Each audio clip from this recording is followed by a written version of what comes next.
And for more, I'm now joined by Michael Ware, Sky News US contributor. Michael, it's a delay from the original date of May, but how will this affect the US relationship with the Middle East? Well, obviously, this is a key stroke in the Biden administration's broader Middle East policy and broader international policy. Okay, so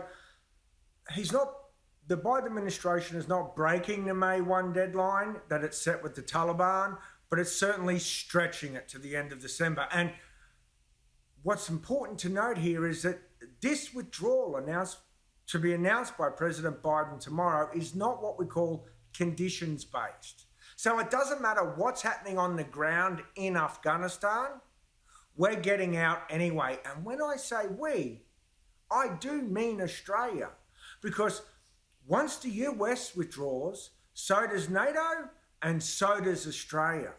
So will this be the end of the Afghan war? Well, maybe for the West, but certainly not for the Afghan people. For them, this war, sadly, will almost certainly continue.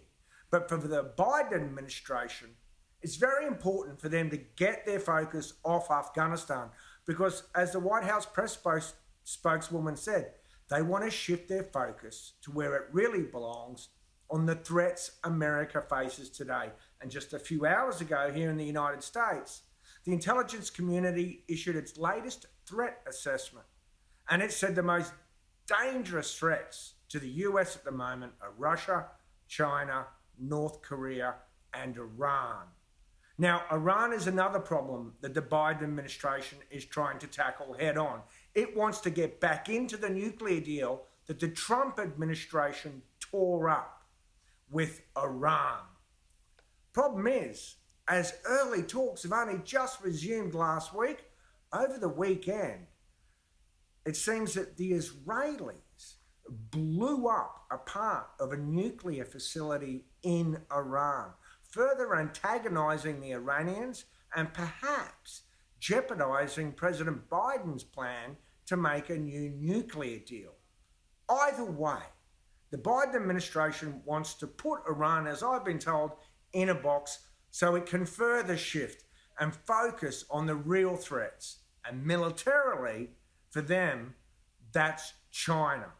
And having a renewed American focus is obviously of strategic importance to Australia. So much so that the current US commander of the Indo-Pacific Command, which covers Australia and China and all else in the region, he recently told Congress that he fears China may attack Taiwan within 6 to 10 years. So he wants to flood the region with missiles and anti-missile systems and missile shields now to the tunes of tens of billions of dollars. And pulling out of Afghanistan is just one of the many geopolitical dominoes that the Biden administration wants to start falling so it really can start militarily facing the challenge posed by a very aggressive and potent China. Well, it will certainly be interested to see the implications of this. Michael Ware, thank you for joining me this morning.